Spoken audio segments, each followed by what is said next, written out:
pensar un poco de vuelta acá. Entonces, la idea es que yo tengo estas tres transacciones, ¿no? Decíamos la transacción 1 que escribe en la tupla 111 y luego escribe en la tupla 211 aquí. La transacción 2 va a escribir el bloque 1, 2, 12. La transacción 3 va a leer la tupla 112 y luego va a leer la tabla 2, toda la tabla. Entonces, la idea del multigranularity locking es que vamos a ir bloqueando la estructura hasta el lugar donde vamos a hacer la operación e indicando la intención de que vamos a hacer una operación de ese tipo dentro de esta estructura, ¿no? Entonces, nosotros tenemos el intentional exclusive, que es para indicar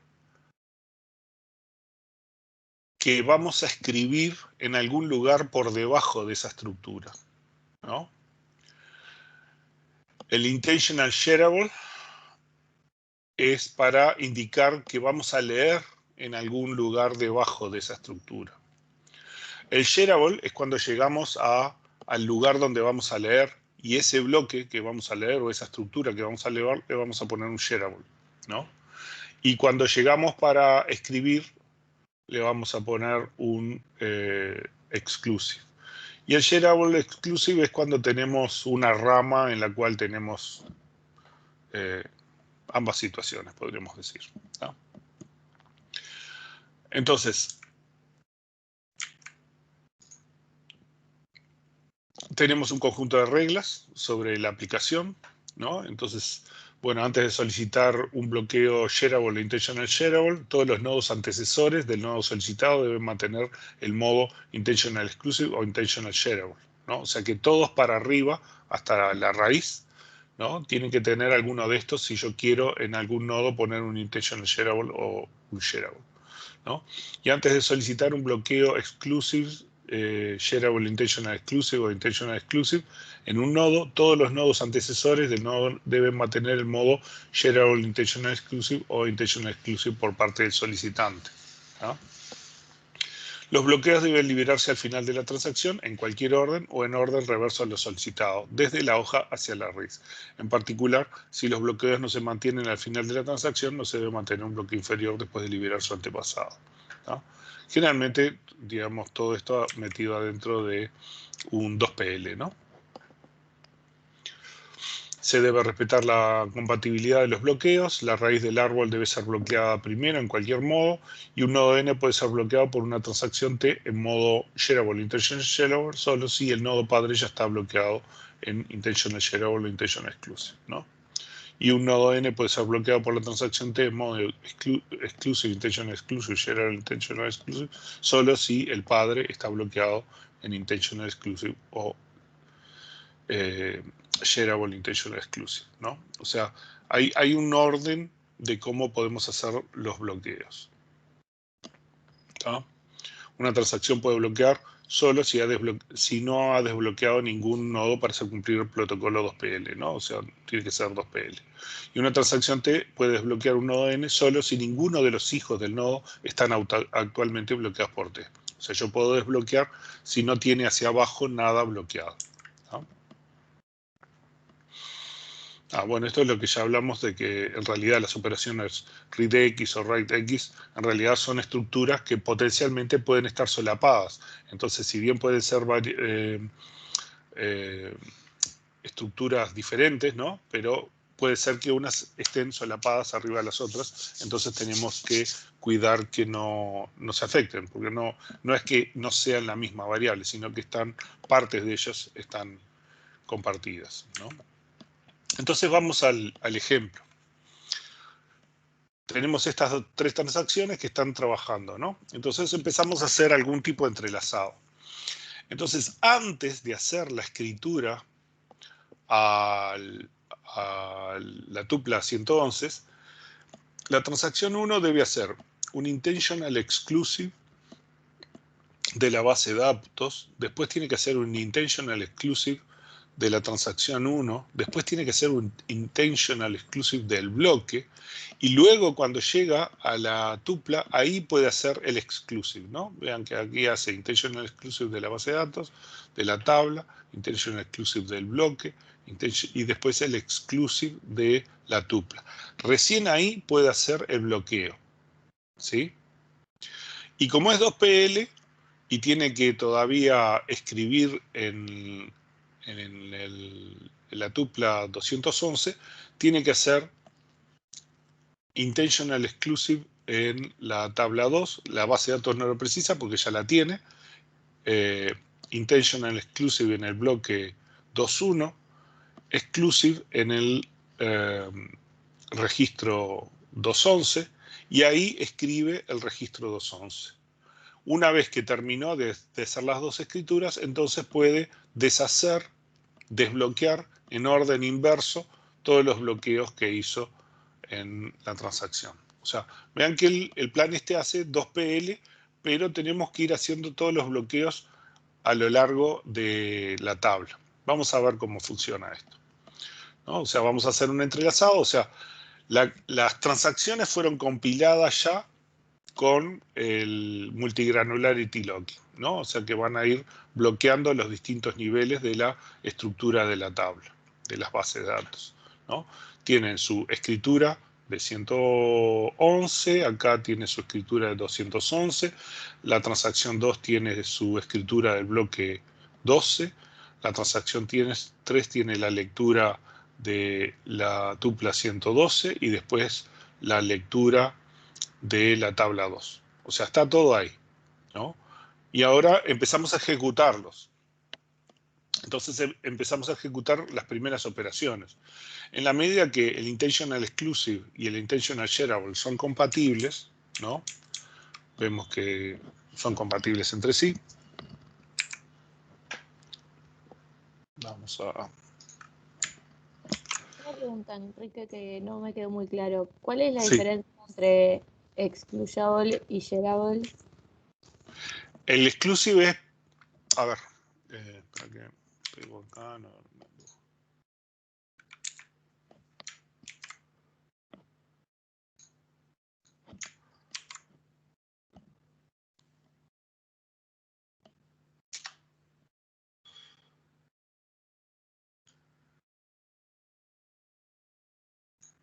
Esto es la 56. 56, ahí está.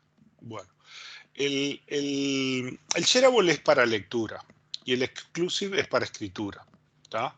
El intentional shareable, ahora lo vemos en la demostración, es lo que vamos a estar marcando es que tenemos la intención de escribir más abajo en la estructura. Y el intentional shareable es que tenemos intención de leer más abajo en la estructura, ¿tá? Y entonces el sistema este de bloqueo lo que hace es que no puedan haber operaciones que no son compatibles.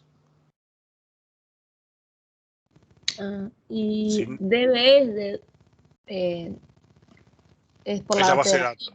datos, toda la base de datos. Es, por ejemplo, si tú hicieras un bloqueo de tipo, vas a modificar las tablas o crear tablas nuevas o cambiar la estructura, cambiar índices, cosas que van más allá de la estructura de datos interna de las tablas.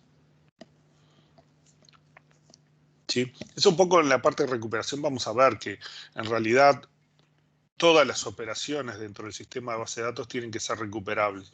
No solo las operaciones sobre los datos, sino cualquier cosa que trabaje en la estructura de la base de datos.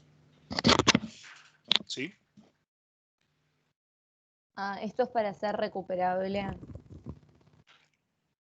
Sí, digamos que todo esto se va a cerrar con lo que vamos a ver de recuperabilidad, digamos, en las próximas clases. Lo cerramos ahí con ese tema. Y juntamos todas las cosas y ahí queda algo más consistente, ¿no? Pero lo que nosotros estamos tratando de hacer, en este caso solamente con el locking, es que si yo leo un bloque de datos, un conjunto de datos, que no pase que entre medio una transacción me escriba datos en el medio, y lo que yo lea es algo inconsistente, ¿no? Inconsistente con las otras lecturas que yo hago.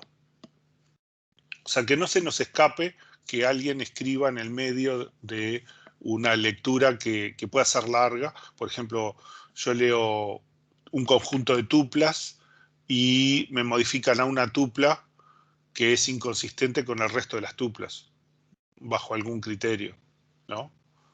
Porque justo mientras yo leía, otra transacción llegó a escribir en un atributo de una tupla y eso ya me da algo que no es real. ¿Me explico? Claro, Del por estilo de ejemplo, la... ahí en la tabla, el que dice shareable intentionable Exclusive. exclusive, ahí que hay un no en el medio de los sí, es que escribe.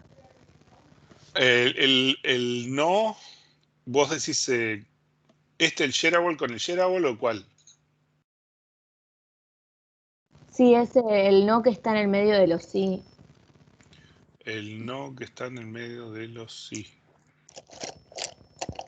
A ver. Decime qué fila y qué columna es el que estás hablando. Ese, en el, Este, sí, ese. este lo que dice es, por ejemplo, yo quiero leer un bloque, pero el intentional exclusive me indica que alguien quiere escribir más abajo. Entonces yo voy a leer algo que alguien quiere escribir adentro. Y entonces me dice que no puedo hacerlo. Ah, que no, pues sí. No lo puedo hacer. O sea que no, ese bloque. Lo que va a suceder en realidad es, si alguien tiene. Acá depende cuál se ocurra el primero. Supongamos, ahora vamos a ver el ejemplo. Lo vamos a correr paso a paso y lo vemos. Vamos a verlo, el ejemplo, y ahí después volvemos sobre esto las preguntas a ver que no queden claras. Acá lo que vamos a hacer es correr este programa acá y ir marcando todos los bloqueos. ¿Tá? Tenemos estas transacciones con sus bloqueos, ¿no? Entonces, lo primero que tratan de hacer, la transacción 1, es un intentional exclusive. Lo que quiere decir es, mira, estoy marcando que voy a escribir en algún lado de la base de datos. ¿Tá? Y la transacción 3, que solo lee, está marcando, mira que en algún lado de la base de datos yo quiero leer. Esos son compatibles, ¿no? Porque vemos que acá, bueno, acá se me escapó, ahí está, ¿no? El intentional exclusive con el intentional shareable son compatibles, ¿sí?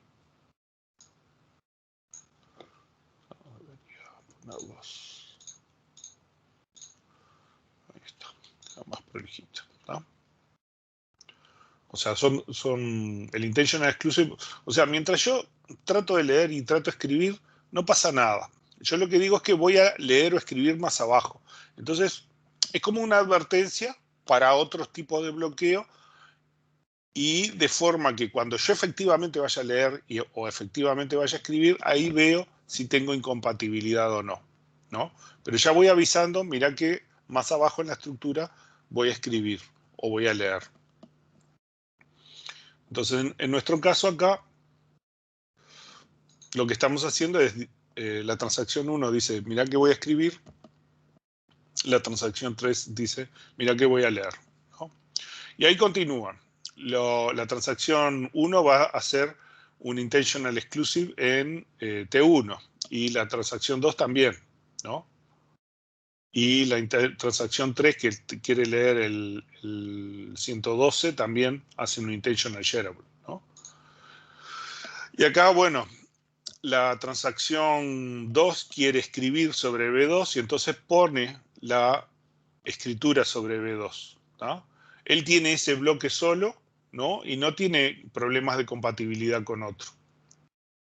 Acá el intentional exclusive y el intentional shareable sobre el B11 está bien, en la medida que no haya un shareable o un exclusive de que vayan a leer. En el siguiente paso, bueno, la transacción 2 logró hacer la lectura del bloque 1-2 porque no tenía ningún problema.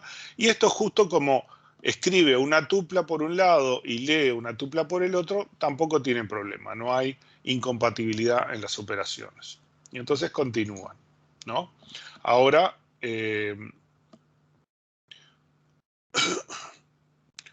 la transacción 2, que como terminó, empieza a desbloquearse, ¿no? Desbloquean el bloque 1, 2.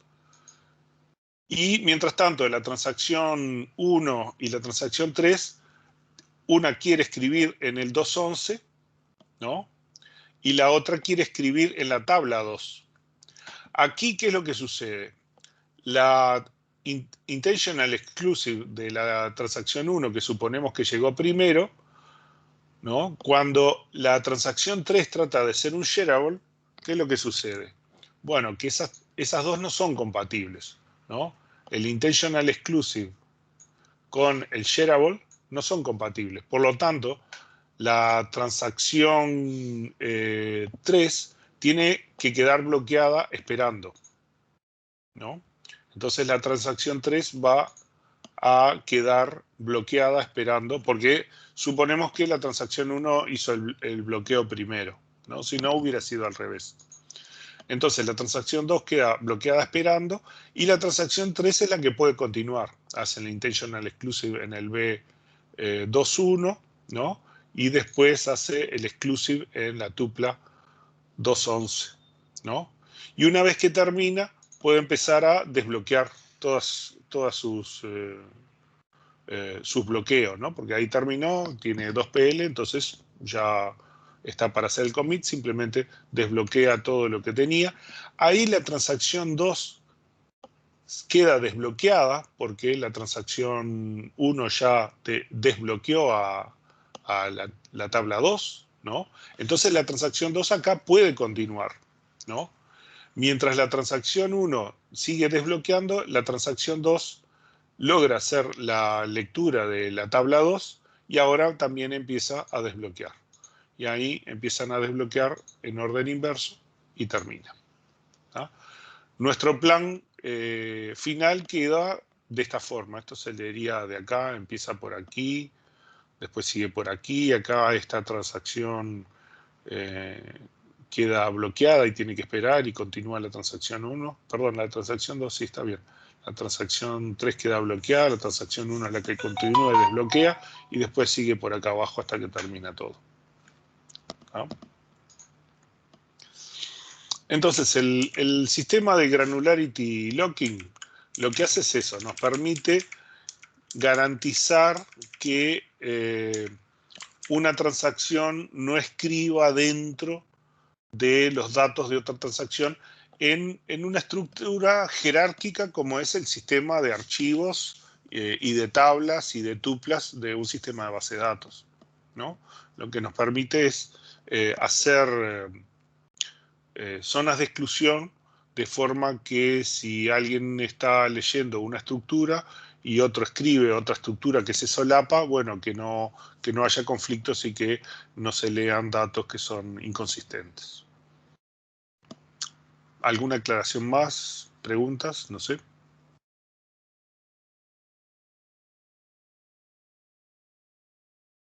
¿Te respondió las preguntas?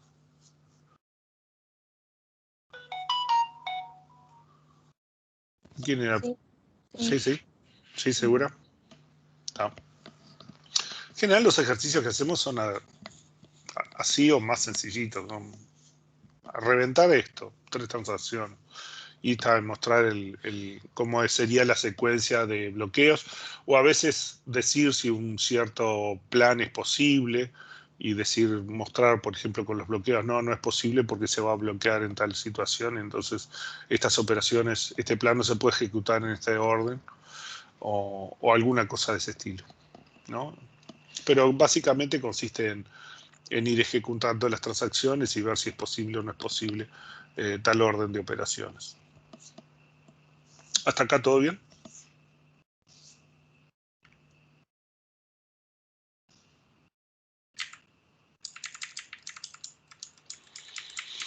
Bueno.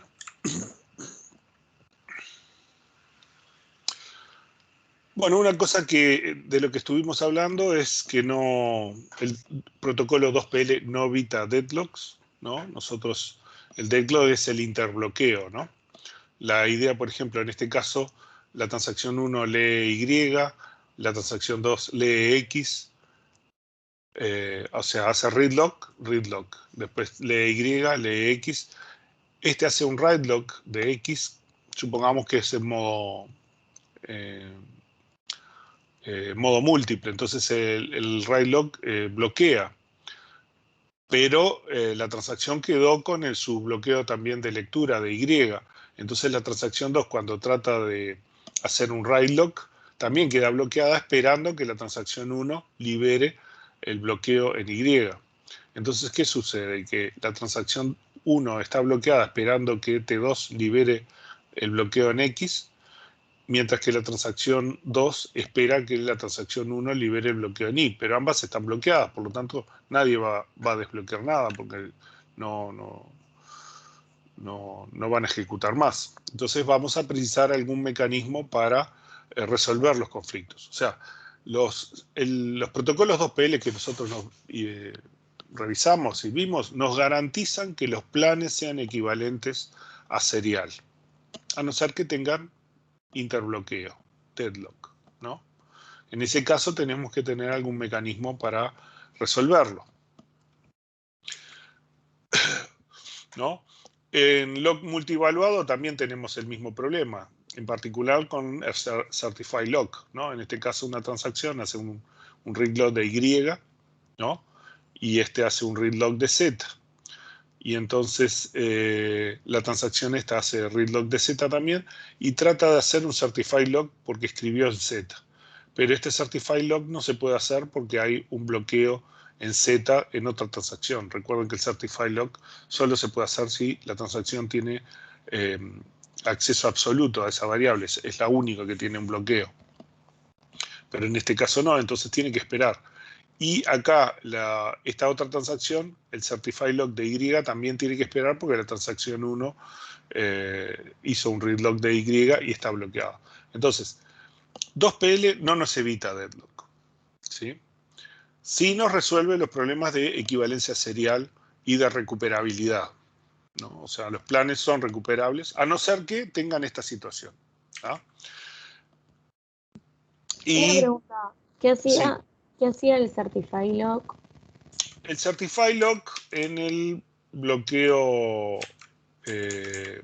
multivaluado, la idea es que el certify lock de alguna forma dice, mira, ¿te acordás que en el candado multivaluado la transacción cuando escribe no escribe a disco, ¿no? Sino que escribe una variable local, que la deja guardada y la escritura en realidad se hace en el certify lock, ¿no? Y normalmente en planes que son estrictos o rigurosos, ¿no? Que todos los desbloqueos se hacen todos al final, ¿no? Junto con el commit. Entonces, ese certify lock indica cuándo efectivamente se escribe a disco la variable. Y solamente lo puede hacer, como habíamos visto, el bloqueo, el certify lock, solo se puede hacer si no hay ningún otro bloqueo sobre esa variable. O sea, la transacción tiene que ser la única que tiene acceso a esa variable cuando hace el certify lock. Si no, no puede hacer el certify lock, ¿no? Y es la que indica el momento en que escribe en el candado multivaluado. ¿Cuáles son las ventajas de este candado multivaluado? Que aunque estemos escribiendo, podemos seguir leyendo, ¿no? No vamos a leer lo mismo, la transacción que está leyendo no va a leer lo mismo que la que escribió. La que escribió tiene esa variable escrita local, que solamente la va a compartir con el resto al escribir a disco cuando pueda hacer el certify lock. ¿Sí? Sí. Vamos. Entonces, esa es la ventaja del candado multivaluado. Los sistemas modernos todos usan este tipo de candado porque me permite mucho más entrelazado entre las transacciones y eso es mucho más eficiente, ¿no? El procesador puede aprovechar más el tiempo entre las transacciones y no tiene que esperar y puede hacer que otras transacciones se ejecuten mientras unas están esperando, ¿no? Entonces, el certify lock, ¿no? no se puede crear, por ejemplo, si otra transacción tiene un bloqueo en la misma variable. Si hay otra transacción que tiene un bloqueo, este certify log queda bloqueado, queda esperando a que la otra transacción lo libere. Cuando la otra transacción libere la variable, entonces acá se puede ejecutar el certify log y completar, ¿no? Ese es el mecanismo como funciona. Entonces, lo que nosotros decíamos era que los modelos estos no evitan el deadlock, ¿no? Este es con candado en modo múltiplo, este con candado multivaluado, ¿no? Tampoco pueden asegurar evitar la espera indefinida. O sea, la espera indefinida es lo que ustedes van a ver, el problema de lectores-escritores, es donde los lectores tienen facilidad para entrar mientras haya lectores porque tienen un bloqueo compartido, entonces todos los lectores pueden entrar, mientras que los escritores quedan esperando.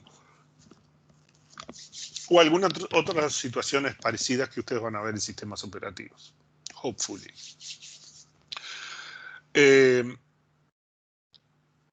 Y entonces ese tipo de cosas puede hacer que algunas transacciones que quieren escribir, si hay demasiados lectores, esos escritores pueden quedar demorados indefinidamente, ¿no?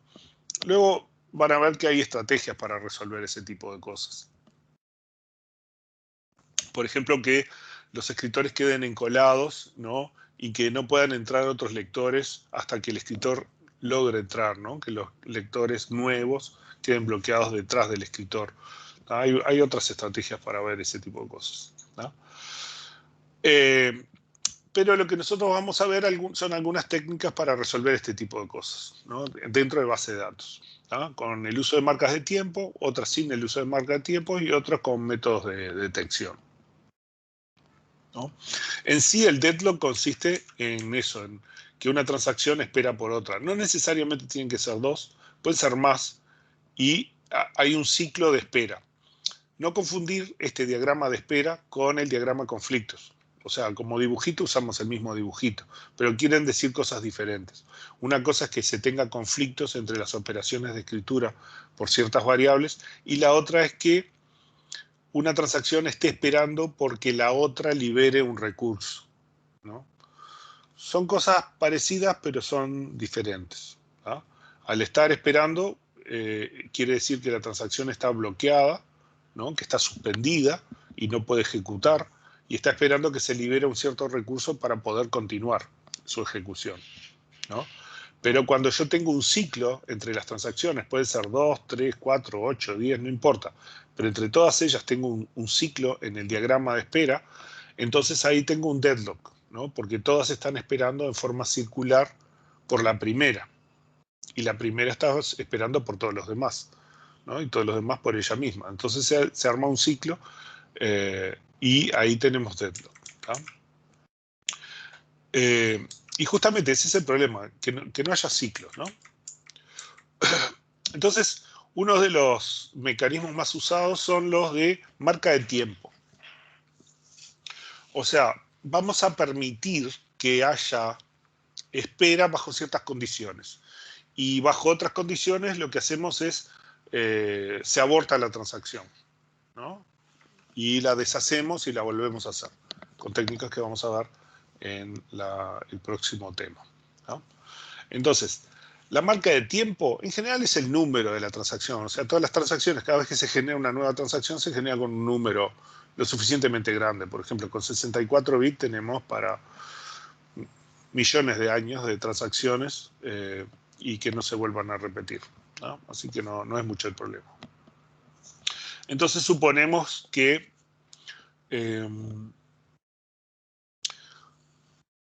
hay una transacción T sub I que intenta bloquear un dato de una transacción T sub J, ¿no? Que tiene bloqueado en forma exclusiva. O sea, T sub J ya tiene bloqueada esa estructura, ¿no?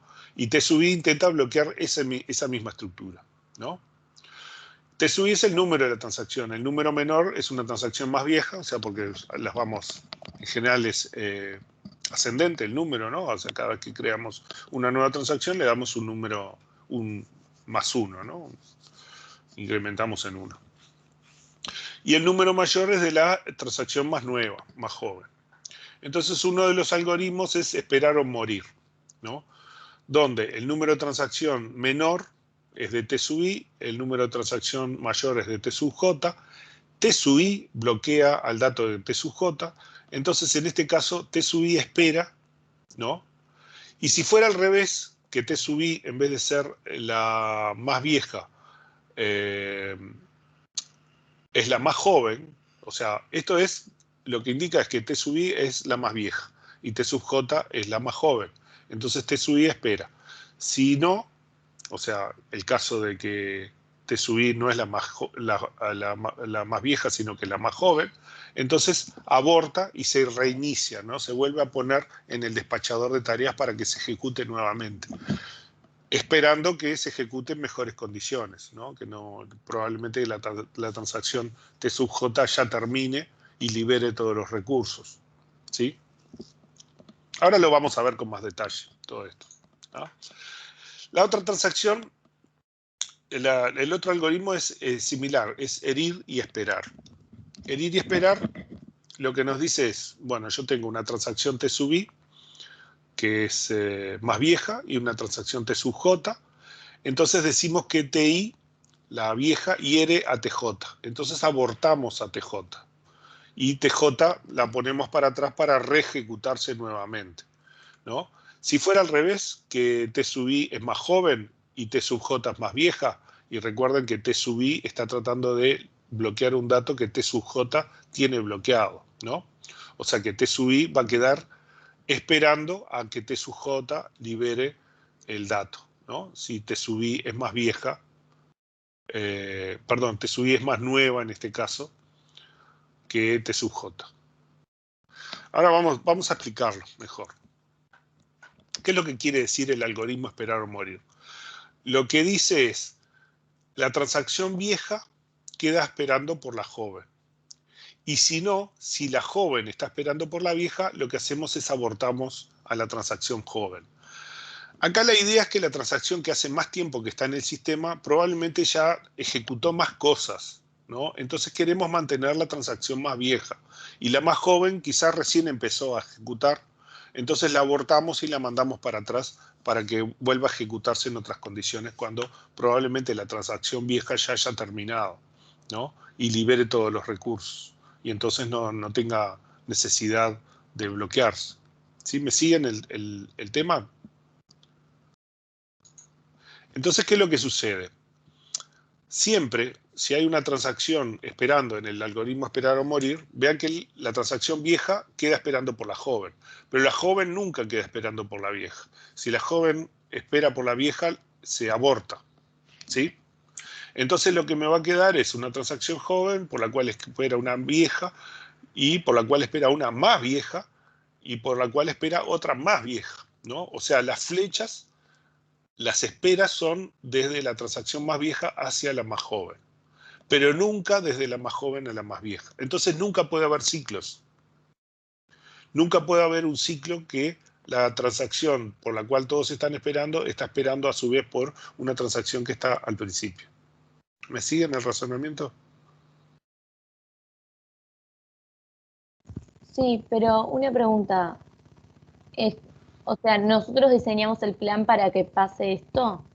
No, esto de lo que estamos hablando es cómo toda esta materia, a no ser las cosas que ustedes hacen en SQL y los triggers y los procedures y esas cosas, todo lo otro, lo que se da en la parte teórico es cómo funciona un sistema de base de datos adentro, ¿no?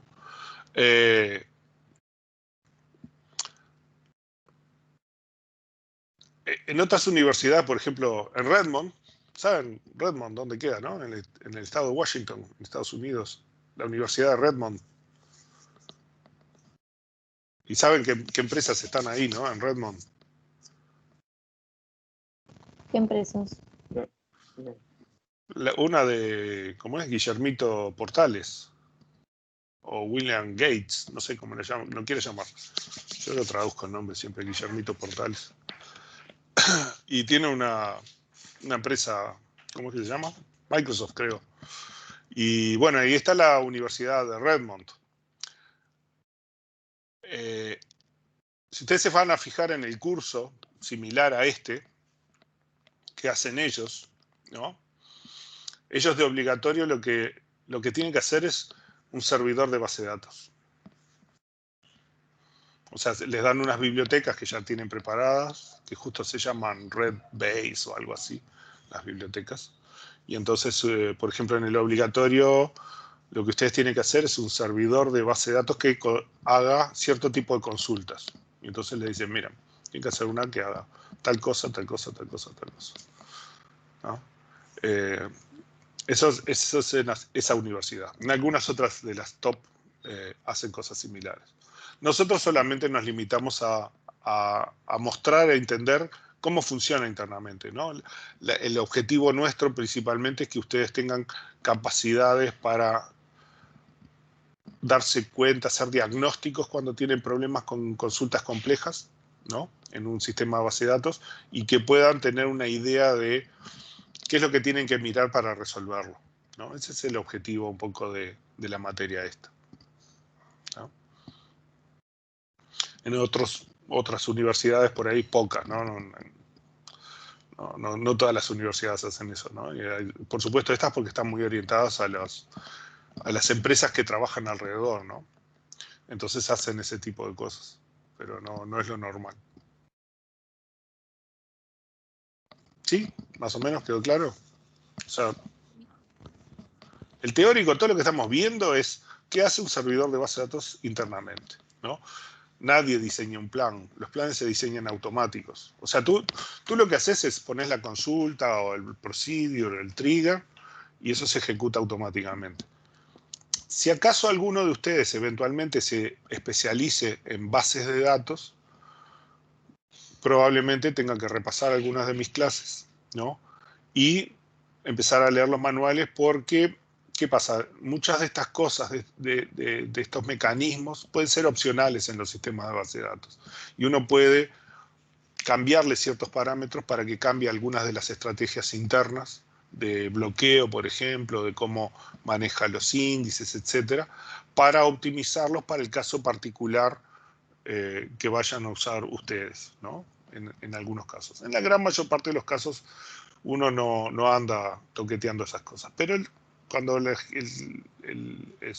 se transforma en un especialista y tiene situaciones de alto desempeño donde hay que resolver problemas de desempeño de consultas complejas o procesos complejos, a veces hay que entrarle a ese tipo de cosas y entender qué es lo que está haciendo el sistema de base de datos internamente, ¿no? Esa es la filosofía un poco de esta materia.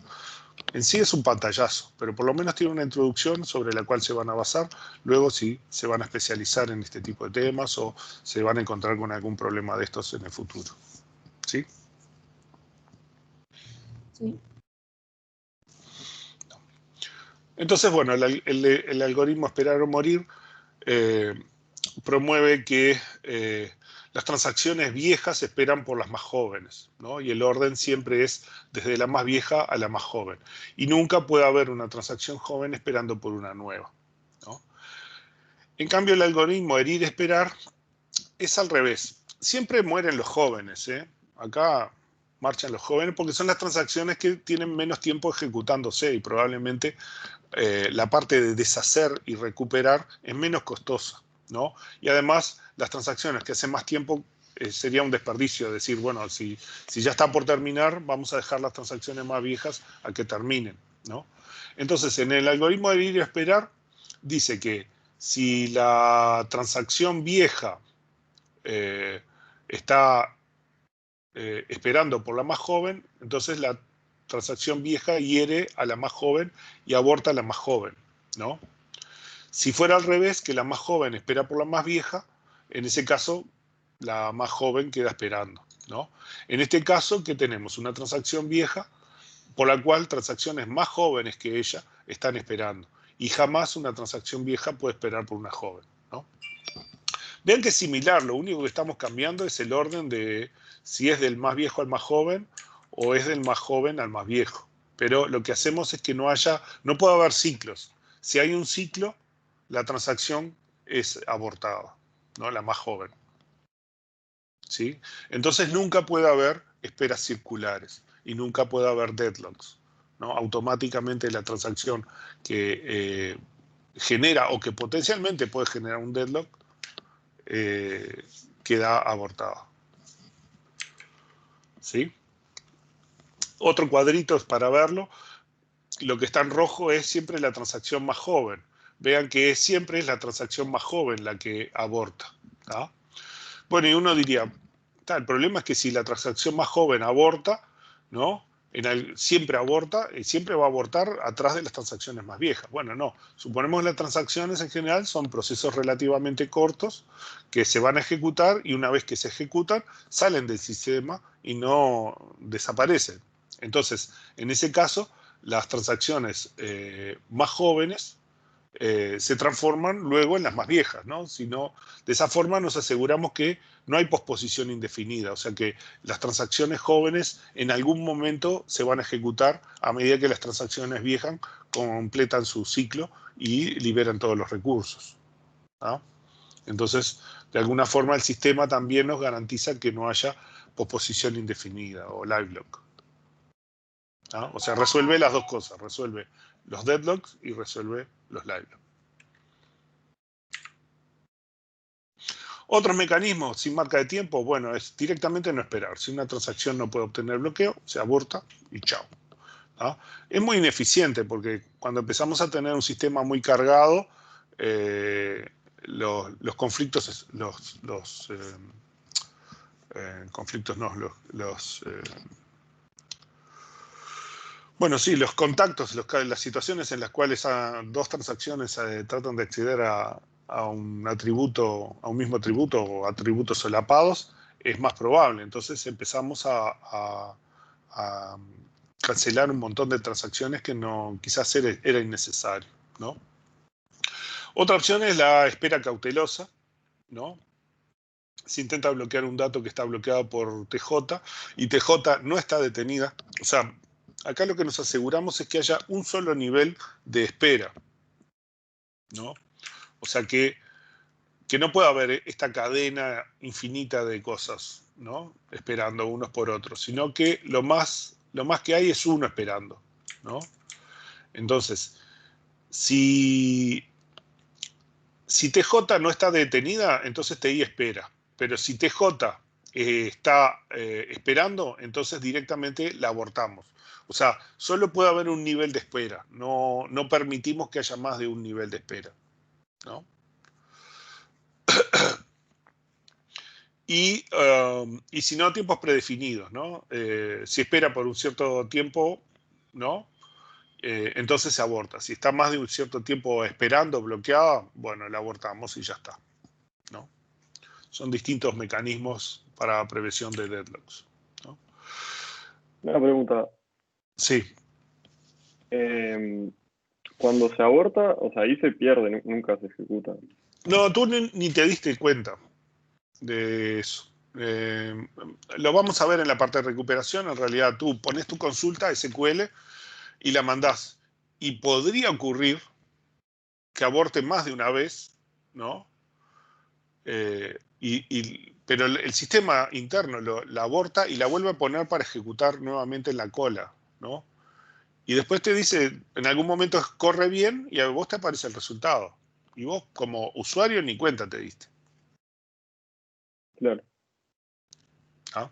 Lo vemos un poco en la parte de recuperación, lo cerramos ahí. Pero la idea es que no es un aborto que destruya la transacción, sino que simplemente aborta la ejecución porque no está ejecutándose en una forma, digamos, que evite deadlock, ¿no? Porque, digamos, cuando ya le pusimos todos los bloqueos, lo que nos aseguramos es que es equivalente a serial, que es recuperable, todas esas cosas ya las controlamos. Pero en algún momento se nos tranca, porque está teniendo una espera circular con otra transacción, ¿no? Entonces ahí la matamos. La mata el sistema de base de datos. Pero no la destruye, simplemente la pone de vuelta para atrás para ejecutar nuevamente. Solo eso. ¿Sí? Sí. muchas de esas cosas son programables. Uno puede decir, configurar la base de datos, qué estrategia quiere uno que use. Hay que tener cuidado porque algunas de esas cosas, si uno elige mal los parámetros, puede hacer que la base de datos no sea consistente. Luego, algunas transacciones, ¿no? Pero esas cosas leen los manuales y ahí ven todo. De repente habla 2 líneas así sobre qué es lo que hace el parámetro y después tiene 3 páginas de advertencias sobre todas las cosas que pueden salir mal. Bueno, otra opción es la detección de deadlocks, ¿no? Es tratar de identificar el ciclo del diagrama de espera, ¿no? Pero ese tipo de cosas en general son muy costosas, ¿no? Y lo normal es que no se haga, ¿no? Está planteado desde el punto de vista teórico, pero en general no he visto sistemas que lo hagan en forma sistemática, ¿no? Vean que cosas como esta, por ejemplo, pueden matar transacciones que de repente no necesariamente están causando un deadlock, sino que estamos abortando transacciones que podrían llegar a causar un deadlock bajo ciertas circunstancias, ¿no?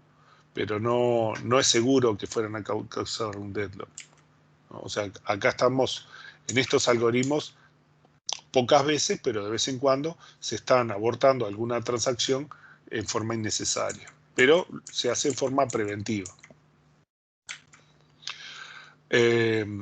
Bueno, para la resolución de los live blocks, en especial en las esperas, generalmente se arma una cola. Si tengo varias transacciones esperando por el mismo atributo, por la misma dato, lo que se arma es algún mecanismo de cola para hacer que las transacciones se vayan liberando en orden. Por ejemplo, el primero que llega es el primero que se atiende. Entonces se arma una cola, ¿no?, de todas las transacciones que estaban esperando por una cierta variable para liberarse. La otra transacción hizo el unlock, o sea, liberó la variable, y entonces el primero que llegó y que quedó bloqueado es el primero que es atendido, ¿no? Bueno, las transacciones pueden bloquear un elemento en el orden en que originalmente solicitaron el bloqueo. Generalmente las transacciones, la idea es que los bloqueos se piden en un orden y después se devuelven en orden inverso, se hacen los unlock en orden inverso. Se pueden asignar distintos tipos de prioridad, ¿no? En algunos mecanismos hay un aumento de la prioridad de la transacción a medida que ésta espera, ¿no? Por ejemplo, en el caso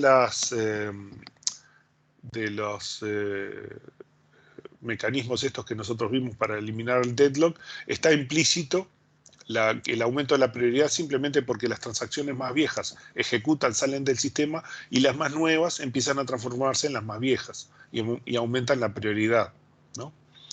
Eso está implícito en el algoritmo que vimos. Y bueno, y con esto terminamos el tema de concurrencia, ¿no?, en el cual vimos distintos mecanismos de bloqueo que nos garantizan planes que sean equivalentes a serial, ya sea por vistas o por conflictos. También vimos que los planes son recuperables. Vimos que hay mecanismos para resolver el problema de deadlocks, porque el 2PL no nos garantiza que no haya deadlocks, pero con algunos mecanismos, algunas estrategias, podemos tener unos mecanismos bastante sencillos y que pocas veces tengan que recurrir al recurso de destruir una transacción que se está ejecutando. Todo esto, digamos, lo vamos a cerrar viendo el tema de recuperación más adelante, ¿no? Igual la próxima clase lo que vamos a hacer es un script que ya está disponible en el Drive sobre MongoDB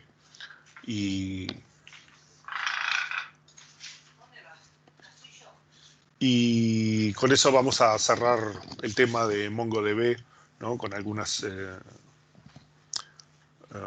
vamos a ver unos scripts para hacer distintos tipos de operaciones y alguna bibliografía y cómo podemos manejar el Compass, por ejemplo, para hacer algunas modificaciones de tablas y hacer algunas consultas. Y bueno, cosas de esas. Bueno, hacemos un corte entonces, unos 5 minutos. Dale. Dale.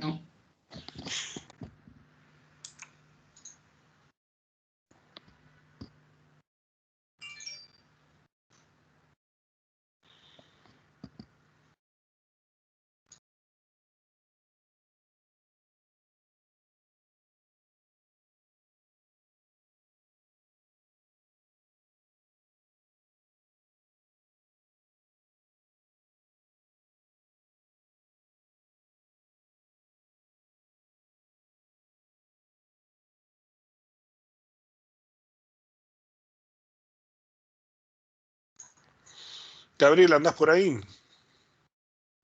¿Cómo andás, Enrique? ¿Todo bien? Todo bien.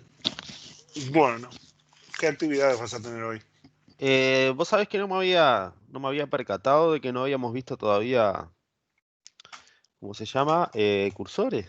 Porque en realidad fueron 3 feriados y Sí. y la clase de preparación de parcial o el parcial. Ay, no viste cursores con ellos. No, y No, bueno, tengo que ver tenés que... cursores ya hoy, Y bueno, de forma de que puedan terminar algunas partes de los procedimientos, pues si no, no van a poder. sí. Y después de eso, me imagino que vos cuando les pensás dar la parte de Mongo, así yo la continúo después. Y yo ya lo pensaba dar en la próxima clase, porque ya Que la tenés este jueves, ¿no? Viernes. con ellos los tengo. A ver, déjame ver. Sí, los tengo el viernes, sí.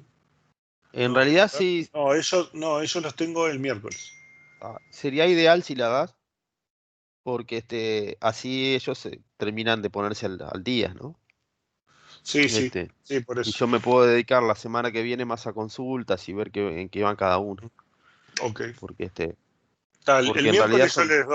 yo les doy Mongo. Toda Sí, la si no parte. igual Y, si no igual lo damos en el laboratorio la semana que viene, como quieras. Pero a ver, yo lo que voy a hacer es una introducción, una demostración. No es la idea reemplazar el laboratorio, en la ah, cual yo les dejo los scripts para que ellos después puedan ah. reproducir, digamos, lo que se hace en clase, nada más. Entonces igual decirles que no se Pero preocupen. que Lo que pasa después van que al laboratorio contigo. sí, es importante, bueno, darles con cuidado la parte de la instalación, ¿viste?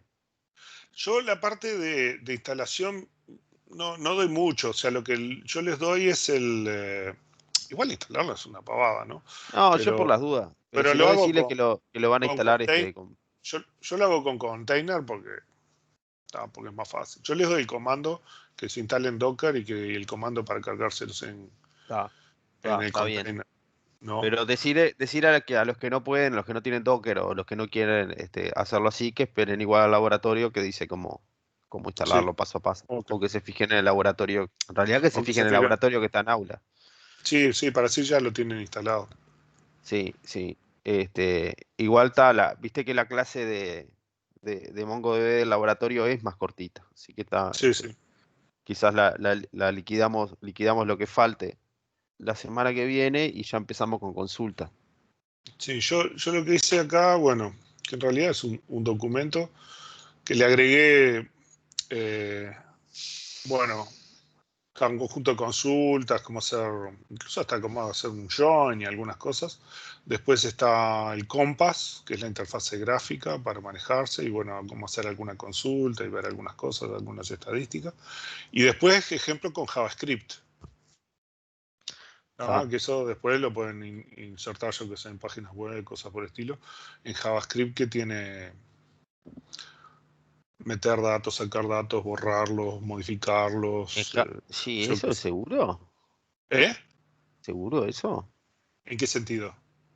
¿Estás en el JavaScript haciendo la conexión? Sí. Como me causa un poquito de miedito. Me capo, ¿no?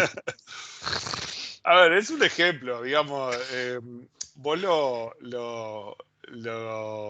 podés hacer, por ejemplo, en este tipo de cosas, ¿qué sería? Sería un lado servidor de repente, ¿no? Pero sí, sí. A ver, yo para hacer un ejemplo con algo.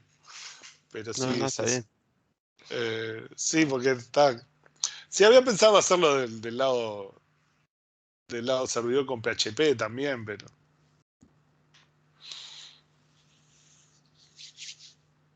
bueno, en JavaScript, a ver, en JavaScript es como si fuera JavaScript, ¿no? O sea, no. O sea, se nota, viste, que esto está hecho para eso. Bien, bien. Se hizo pensando en JavaScript o alguna cosa así. Sí, igual lo bueno del laboratorio es que siempre fue flexible, o sea, tenía bastante poca temática y siempre fue flexible Mm. para el teórico, preparación de parcial y eso. Eso hay que decirle a ellos también. O sea, vamos un poco atrasados por los feriados, pero tampoco vamos atrasados respecto a lo. Digo, van a No, llegar igual estamos. bien Sí, al obligatorio con la temática. sí. Bueno, en Pero fin, sí. esta ya está en el Drive. Estás nombrado varias veces por ahí. No, este es de alumnos. Pues hay una parte de. Porque después hago un join, ves, hago una colección con alumnos y tengo una colección con docentes, ¿no? Que está acá, ahí estás. Y entonces después hago el join de los, que no es un join, es un lookup, ¿no? Entre la colección de los cursos con los alumnos. Yo qué sé, por lo menos muestro lo principal para que le entre. Bien. Bueno, toda tuya la clase.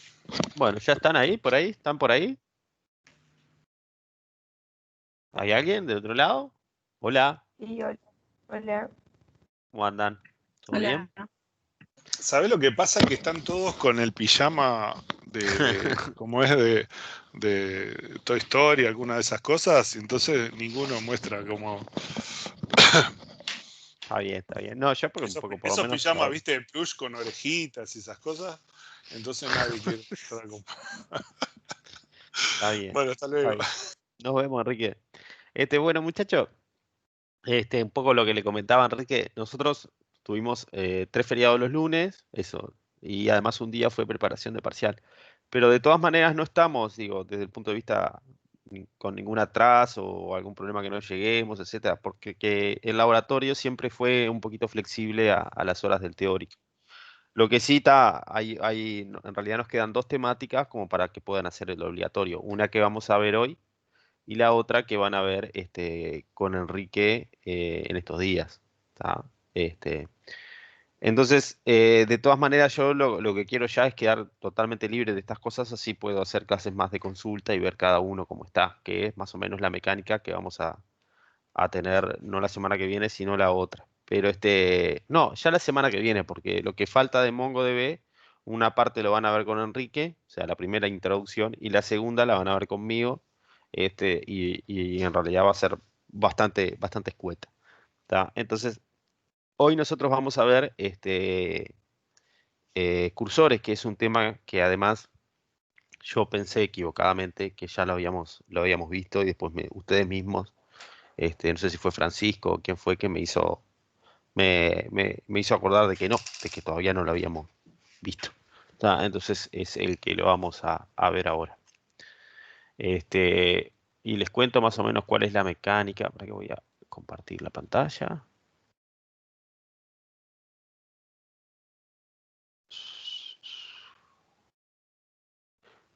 ¿Están viendo acá? ¿Sí? ¿Están viendo? Sí, sí. Bueno, Sí. hay un laboratorio de triggers, que el ejercicio 1.2 son cursores. ¿Tá? ¿Qué es lo que quiero que hagan? Bueno, primero explicarle qué es un cursor, se los voy a explicar ahora, y después quiero que se tomen 10 minutitos para leer esta parte, que continúa acá, o sea, que leer este procedimiento, y después vamos a ir línea por línea diciendo qué es lo que hace. Este procedimiento es importante porque, o sea, este cursor es importante porque les sirve de base a ustedes después para hacer varios ejercicios con cursores. Bueno, ¿qué es un cursor? Bueno, nosotros cuando hacemos, en realidad hay dos tipos de cursores. Uno ya lo están usando. ¿Está? Cuando ustedes hacen select, voy a poner un notepad, a ver si se ve ahí. ¿Se ve el notepad? Sí. Sí. Select p.nombre, ¿está? From persona p, where cédula de identidad, p.cédula de identidad, igual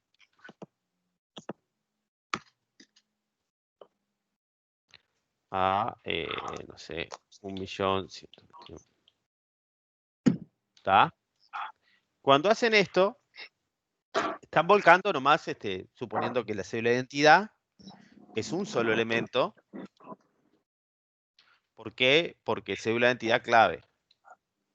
¿Está? Cuando están haciendo esto, están pensando en que están seleccionando y trayendo un solo elemento.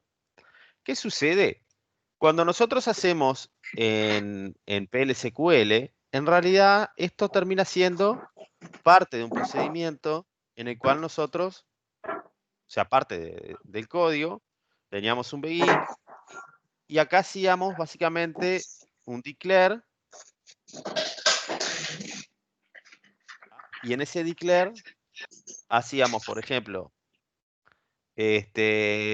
cédula, no, nombre, nombre de tipo varchar 100.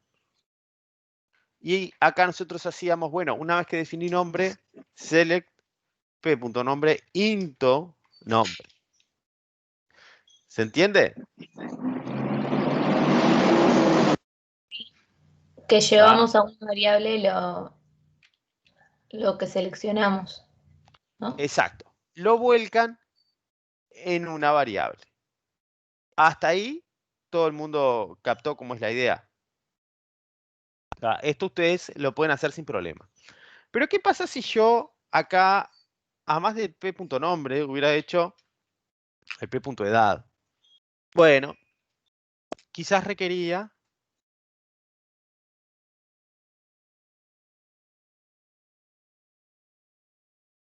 recuerdo si era con estos paréntesis o con los otros. Creo que era con los otros paréntesis, ¿no? Con el declare. Bueno, no importa. Vamos a suponer que tenían esto. Y hacían from persona P y hacían into nombre, edad. Esto cambia. ¿Se dan cuenta? Hasta ahí, 0 es 3, ¿no? Bueno, eso es un cursor, ¿está? De tipo explícito, creo que es, porque está implícito y explícito, pero no importa la clasificación en sí, sino que es un tipo de cursor. ¿Qué pasa? Si yo hago esto, me da error, porque intenta volcar dos variables, como por ejemplo Juan 22, ¿tá? Intenta volcar eso adentro de una sola variable y no lo puede hacer, me da error, ¿se entiende? Por eso es necesario ponerle acá la edad. ¿Hasta ahí todo el mundo me siguió el concepto? Sí. ¿Tá? Por eso es que cuando yo hago el volcado, la estructura que viene después del into tiene que ser compatible con esto que está acá. ¿Estamos de acuerdo? ¿Qué pasa? Acá tengo mucho lío porque estoy haciendo una sola persona. Pero ¿qué pasa si en vez de seleccionarlo por cédula de identidad, lo hubiera seleccionado por ciudad igual Montevideo? Ahí se me complica. Porque quiero hacer el volcado y me va a dar error. Me va a dar un error que se llama, si mal no recuerdo, too many rows. Creo que es así que da. Sí. que te está diciendo, vos estás tratando de volcar muchas filas en una variable que es de un solo elemento. ¿Estamos de acuerdo? Y eso le da problemas. Entonces ustedes me dirán, existen triggers que estoy haciendo y existen procedimientos donde tengo que recorrer una tabla. Y con el select into no lo puedo hacer. ¿Está? No lo puedo hacer porque me da error cuando quiero volcarlo. ¿Estamos de acuerdo? Entonces, ¿cómo se soluciona? Es lo que vamos a ver ahora, que es el otro tipo de cursor. ¿Se entendió? Este cursor es un poco distinto y se hace un poco distinto. Yo les pido, por favor, Sony 16, que se tomen 10 minutitos, hasta y media, para leer esto. Y los últimos 30 minutos vamos a ir fila por fila explicando qué es lo que hace. ¿Ok? Y cómo funciona. Si quieren que esto compile, lo único que tienen que hacer es ponerle un punto y coma acá, al final de trabajo. ¿Está? Entonces, bueno, tómense 10 minutitos para leer esta parte del código que está en el laboratorio de triggers, que es el laboratorio 3, ejercicio 1.2. ¿Está? Los espero.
¿Terminaron de leerlo ya?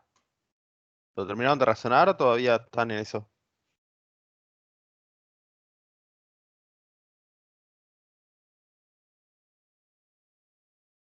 ¿Están por ahí?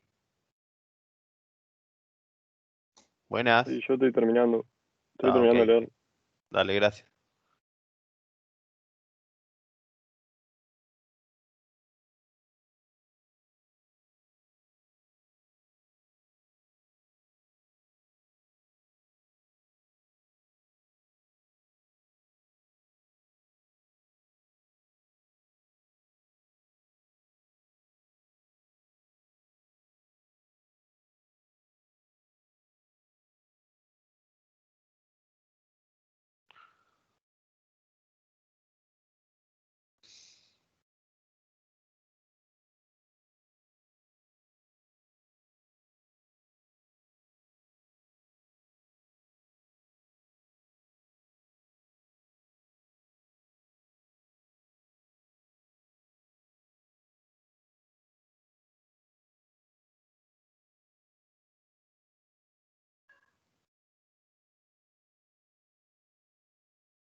¿Lo probamos en SQL?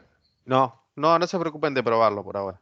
Digo, esperemos al final, los últimos minutos, pruébenlo, pero por ahora lo único que quiero es que lo lean. Digo, no sé si lo entenderán o no, pero para que tengan una vaga idea cuando empecemos línea a línea a ver qué es lo que hace y a describirlo. Está bien.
Bueno, veamos. Vamos a verlo línea por línea y entenderlo. Primero, esto es un bloque begin-end con un declare. O sea, acá hay un declare, acá arranca un begin y acá termina un end. ¿Por qué es importante eso? Porque lo que está acá arriba del begin, que es esto que está acá, son variables. ¿Tá? Entonces, lo primero que podemos notar es que un cursor es una variable. ¿Tá? O sea, esto que está acá, que le falta el punto y coma después de trabajo, es una variable. ¿Tá? Eso es lo primero interesante. Y nosotros declaramos dos variables de tipo cursor. Declaramos curofertas y declaramos curpostulaciones. ¿En qué difieren las dos? Una recibe parámetros y la otra no. ¿Tá? Entonces, la primera conclusión que sacamos, los cursores son variables que reciben o no parámetros. ¿Tá? Bien, entonces, bueno, después que se definen, ¿tá? Bueno, después que se les da nombre, se definen, sería lo ideal. ¿Tá? ¿Y qué es lo que tienen implícito? Una consulta. ¿Tá? Una consulta directa a la base de datos, que además es una consulta que puede dar muchas filas. No es como un select into que tiene una sola fila, sino que esta consulta puede dar muchas filas. ¿Tá? Por eso dice, bueno, cursor curoferta, is, select, número de referencia, oferta. O sea, acá lo que hace es renombrarlo, nada más que renombrarlo. ¿Tá? Cantidad de vacantes como vacantes y puesto. ¿Tá? O sea que renombra dos variables y una tercera no la renombra. ¿Tá? Y lo saca de la tabla oferta de trabajo. Bien. Después tenemos el cur postulaciones, que la diferencia es que recibe una variable p oferta y la pone como condición. ¿Tá? O sea, hace un select count de postulaciones, from postulación, where número de referencia p oferta. ¿Qué tiene esto? Esto va a dar una sola fila porque es un select count. ¿Tá? Eso es y va a dar un solo valor. Es solo curioso. ¿Tá? Pero igual se puede hacer un cursor, por más que de una sola fila, y no tiene por qué ser un select count acá. Puede ser cualquier otra cosa con un condicional abajo que va a funcionar. ¿Hasta acá existe alguna duda con esto? ¿No? Entonces suponemos que nosotros tenemos una tabla de oferta de trabajo que tiene 3 atributos.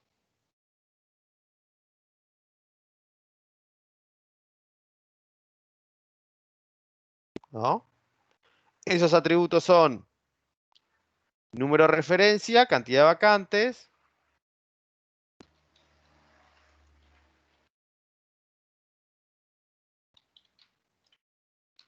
y el otro era, si mal no recuerdo, puesto.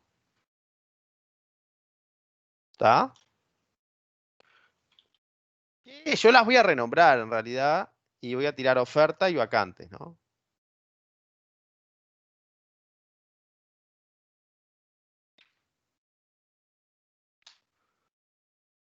Y eso es lo que yo estoy obteniendo de esta consulta. Esta consulta puede tener muchas filas.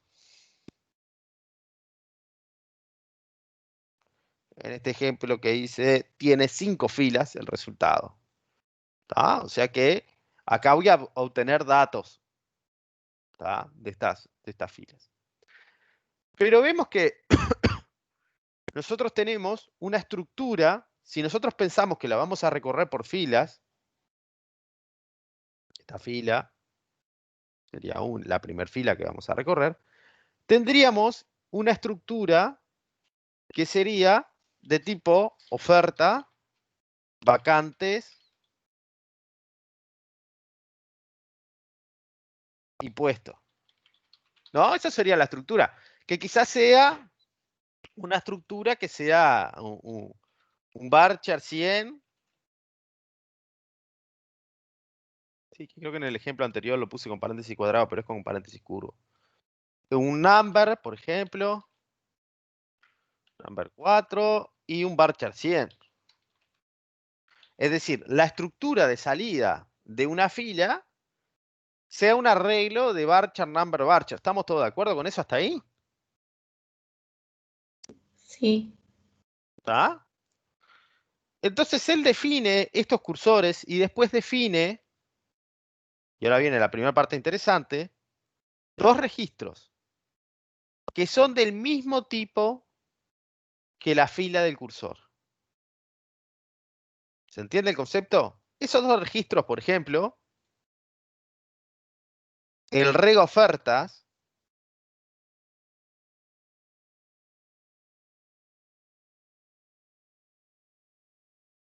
va a ser de este tipo.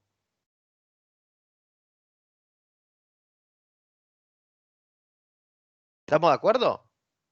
Reg ofertas va a ser del tipo de la fila, de la salida del cursor. Eso lo podría haber expresado, en vez de expresarlo así, podría haber expresado un arreglo diciendo que, bueno, que reg oferta es de tipo varchar 100, o sea, varchar number varchar. De alguna manera, expresado que reg oferta es un arreglo con varchar number varchar. Eso en vez de haber hecho la pisada que hizo de decir reg oferta es del mismo tipo que la salida del cursor. ¿Está? Que es esto que el tipo hizo acá. ¿Está? Y reg postulación es del mismo tipo que la salida del cursor postulaciones. Esto es una manera sencilla de ahorrarse la definición de datos de algo que en teoría es medio dinámico. ¿Estamos de acuerdo? Una pregunta, pero re oferta van a haber varios y repostulación uno solo. Por eso es de la sí. No, no, no. Sí, estamos de acuerdo pero no sabemos. Puede haber muchos de los dos. Claro, Suponemos porque es un count, pero podría no ser un count esto. claro. Ujú. ¿Está? Lo que sí sabemos es que la fila de ese cursor es del mismo tipo que la reoferta. ¿Por qué hace esto? Porque él va a volcar el cursor, una vez que lo tiene armado, va a ir sacándolo de a filas. Va a agarrar y va a sacar la primera fila y la va a volcar en una estructura de tipo varchar number varchar. Y después va a sacar la segunda fila y la va a volcar en la misma estructura de tipo varchar number varchar. Y así se va a ir consumiendo las filas del cursor, volcándolas, ¿tá?, en una estructura del mismo tipo que esa fila. ¿Está? ¿Hasta acá se entiende? Si no, por favor, párenme, porque esto es crucial. En el obligatorio tienen que hacer varios de estos. ¿Está? Entonces, bueno, eso es lo que hace hasta ahora solamente la definición de variables. O sea, define el cursor y su fila como variables, ¿no? O sea, define cur ofertas y su fila y cur postulaciones y su fila. ¿Tá? Bien, entonces después arranca. Arranca con el begin. ¿Tá? O sea, arranca el bloque y arranca el procedimiento. Ya terminó de definir sus variables, arranca a funcionar. Lo primero que hace es un open. ¿Tá? Esto nos lleva a la primera definición, que es los cursores se tienen que abrir.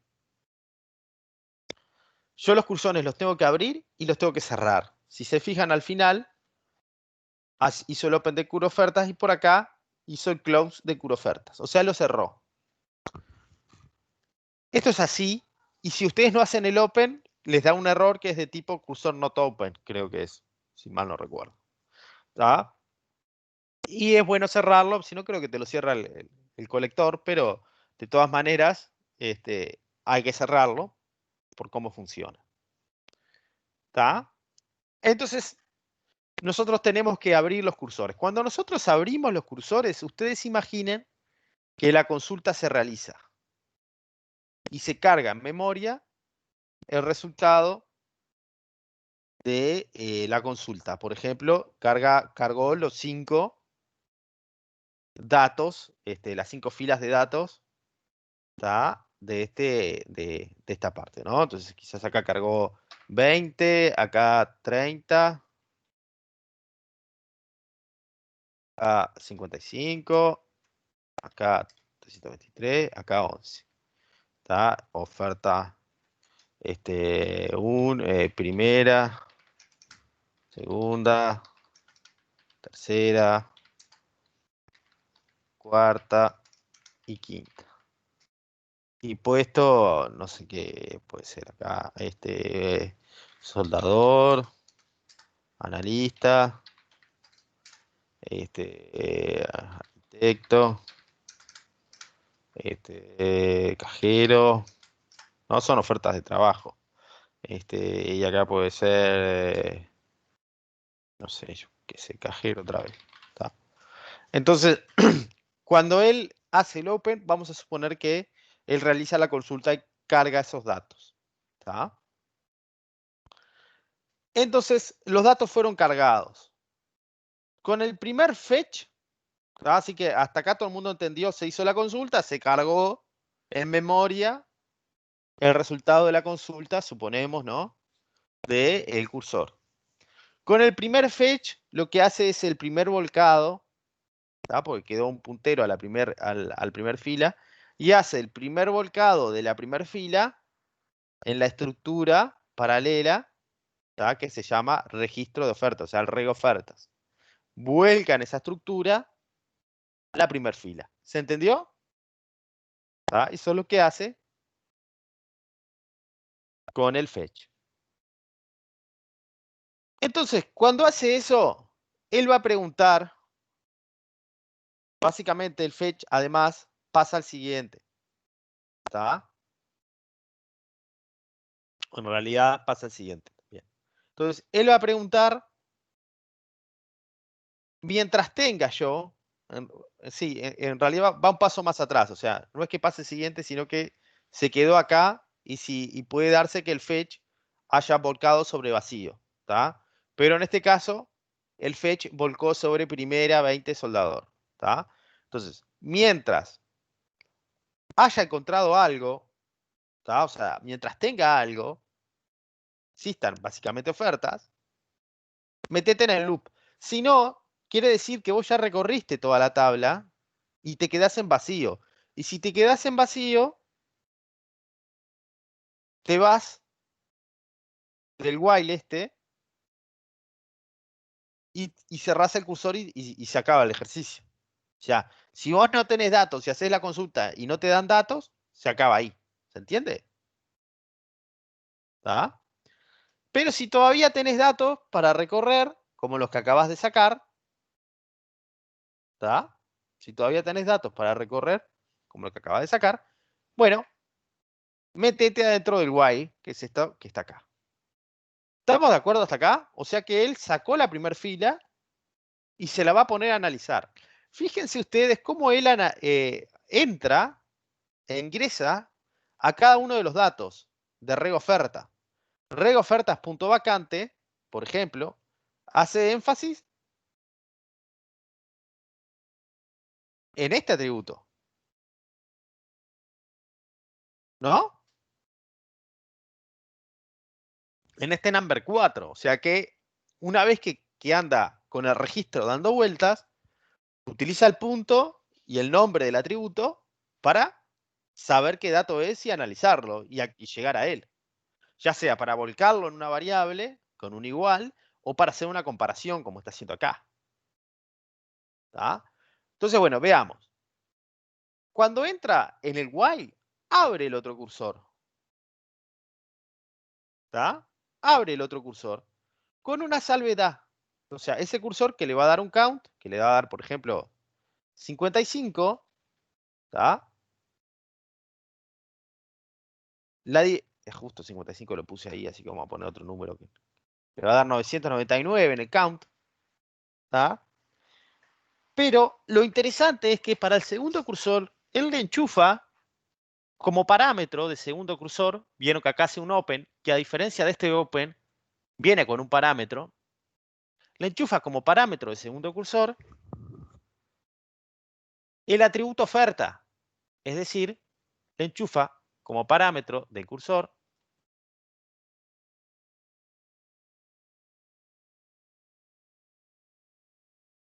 el atributo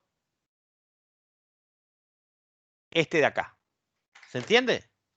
O sea que soldador va como parámetro al segundo cursor.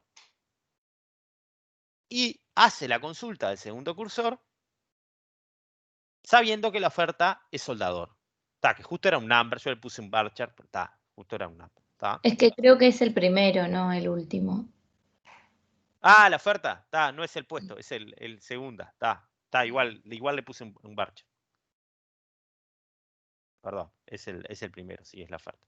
Igual le puse un varchar. ¿Está? Porque estaba dudando si era varchar o cosa, pero está.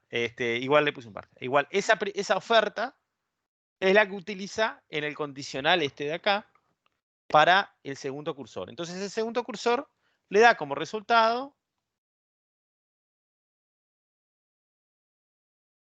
una sola fila que tiene el dato 999. Está, y ahí lo transformé de varchar, lo transformé a number. Está, medio a la fuerza. ¿Está? Entonces le trae como dato eso. Entonces él ahora ya tiene dos datos. Tiene... Ah, acá hizo el volcado del segundo, ¿no? Porque lo volcó al registro de postulación. Volcó el 999. ¿Está? ¿Está? Él además, un detalle que no notamos es que acá le había puesto postulaciones a la salida. ¿Está? Le había puesto postulación. ¿Está? Entonces, bueno.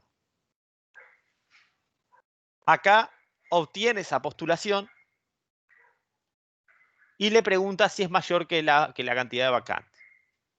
Si es mayor que la cantidad de vacantes, o sea, ya si se dan cuenta, en este if, la condicional está atacando los dos cursores. Pero en realidad ya no está atacando los cursores, está atacando los registros donde él volcó la fila. Está atacando el primer registro de tres variables, está atacando el atributo vacantes y está atacando el segundo registro de una sola variable, que era el de repostulación, que tenía solamente la variable postulación. Y además, fíjense cómo lo sacan pantallas sin ningún problema, con el punto, ¿no? Oferta, regoferta, punto, ta. Acá hace una lógica que es básicamente decir, bueno, si puedo aplicar o sea, si tengo más vacantes que postulaciones, bueno, me puedo postular, si no, no me puedo postular. Esa es la lógica que hace y muestra simplemente en pantalla cuál es la situación, si hay más o menos vacantes que postulaciones. ¿Tá? Pero observen ustedes cómo él accede a estos registros que eran la fila del cursor. ¿Tá? Después cierra este cursor que se abrió una única vez, el de postulaciones, se abrió acá, se volcó acá, se consultó y se cierra. ¿Tá? ¿Y qué hace antes de terminar? Itera el primer cursor nuestro. O sea que si nuestro primer cursor acababa de sacar la primera fila, ahora itera y queda apuntando a la segunda fila. ¿Tá? Entonces ahí vuelve al inicio, pregunta si encontró algo. Sí, efectivamente encontramos la segunda fila. Y ahí de vuelta arranca a consultar, a abrir otro cursor más, pero esta vez le pasa como parámetros segunda. ¿Tá? Y no ya primera como le había pasado en el anterior. Y ese otro cursor vuelve a atacarlo, ¿tá? Vuelve a tirarlo acá. Y así sucesivamente va a ir avanzando cursor, fila a fila, haciéndole el fetch, sacando el tercero, después sacando el cuarto, después sacando el quinto, ¿tá? Y después cuando termina, el while del loop le da que not found dentro del cursor, o sea, le da false, sale y cierra el segundo cursor. Bien, eso es todo lo que hace. ¿Qué es lo que a nosotros nos interesa de esta parte? Bueno, entender, primero, que el cursor es una variable, que preciso un registro del mismo tipo que las filas, que es donde yo voy a volcar cada fila, que yo estoy abriendo el cursor y después lo voy a cerrar, que yo voy con el curoferta found, estos que vienen así con porcentaje son funciones propias de Oracle. ¿Tá? O sea, acá están llamando una función. ¿Tá? Con el curoferta found, yo estoy diciendo, bueno, si encontré algo en la fila, metete acá dentro de la lógica. ¿Tá? Y con el fetch yo estoy recorriendo fila a fila hasta que no tenga más filas. Entonces, de esta forma, ustedes si tienen que hacer un trigger, porque como es una variable, lo puedes meter dentro de un trigger. Como es una variable, lo puedes meter dentro de un procedimiento, dentro de un trigger, donde quieras. Cuando haces un trigger y querés consultar alguna cosa, en vez de hacer un select into, que te trae una sola cosa, o dos, con esto podés traer toda la tabla y empezar a hacer una lógica. Tac, tac, tac, tac, fila a fila, y consultar qué es lo que venís queriendo. ¿Se entendió entonces? Sí, ¿cómo sería? O sea, adentro del trigger meto creo un cursor y todo así, si lo quiero hacer Claro, en un trigger. si lo querés hacer en un trigger, como el trigger tiene un begin-end, Claro, sí. solamente te basta en la parte de declaración de variables Ah, declarar la fila y declarar el cursor y después lo abrís sin ujú, problema. perfecto. O sea que por eso es que esta parte es importantísima porque así, por ejemplo, cuando te pide los procedimientos de resumen, en realidad lo que son muy parecidos a esto. A Sí. esto, lo único que le falta para compilar y funcionar son dos cosas. Primero, tres cosas. Primero, carguen el DDL que está sobre postulaciones. Hay un DDL en aulas sobre postulaciones, lo cargan para tener los datos y las tablas. Tablas y datos, hay un DDL y un DML. Cárguenlos. ¿Tá? Lo tienen. Bien, genial. Después hagan, si están trabajando con su versión local, un set server output on. No se olviden set server output on, que lo que hace es dejarme mostrar en pantalla los DBMS output. ¿Tá? Porque si no, a veces decís, ay, no me da nada, no me da nada, pero es porque no le diste el set server output on antes de la llamada. ¿Tá? Y después le dan play nomás a esto, poniéndole el punto y coma, que era la tercera cosa que faltaba para que compile. Acá el punto y coma, que se olvidaron. Le dan play y funciona, camina. Y te tira en pantalla según lo que tengas en la base de datos. ¿Tá? Esto funciona tal cual. ¿Tá? El ejercicio a vos te pide, ¿sí? ¿Dudas hasta acá? ¿Tá? Y en realidad es un buen pie de inicio. Si ustedes se deben haber dado cuenta que PLSQL no podés entrar a programar y después probar al final para que todo te ande. No. O sea, no podés tirar la idea y después hacer que ande. Tenés que empezar de algo chiquitito e ir construyéndolo de a poquito. ¿Tá? Entonces, lo bueno de este procedimiento es que ya anda. ¿Tá? O sea, ya lo pones y lo haces andar. Entonces, a partir de acá podés ir construyendo los procedimientos que necesiten un cursor, básicamente. ¿Tá? Lo que les iba a decir es, este ejercicio te pide, bueno, antes que nada, ¿dudas de esto?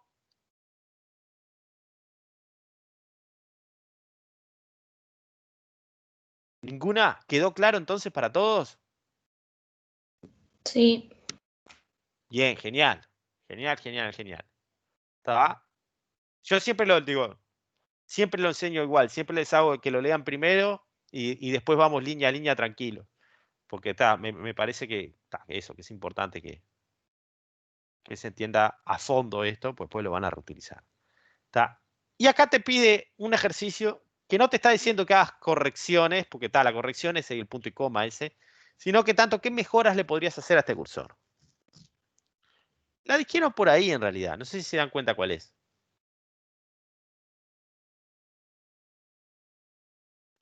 La mejora es que en realidad no es necesario dos cursores. En este ejercicio, con esta lógica, como acá vas a traer una sola fila, acá puedes hacer o un select into, o si no lo mandás como parámetro, reconstruís este cursor, le pones un parámetro de entrada y lo haces con un join. O ni siquiera le pones un parámetro de entrada, lo haces con un join y ya tenés una consulta que puede ser un poco más compleja. No es necesario, puedes hacer un join acá. O sea, no es necesario hacer una consulta simple. Entonces vos todavía puedes reducir la misma lógica de dos cursores a un solo cursor, donde el primero tiene un join. Eso sería el resultado del ejercicio como mejora. ¿Se entiende? Entonces, en vez de recorrer dos cursores anidados, recorres uno solo. ¿Tá? ¿Dudas hasta acá?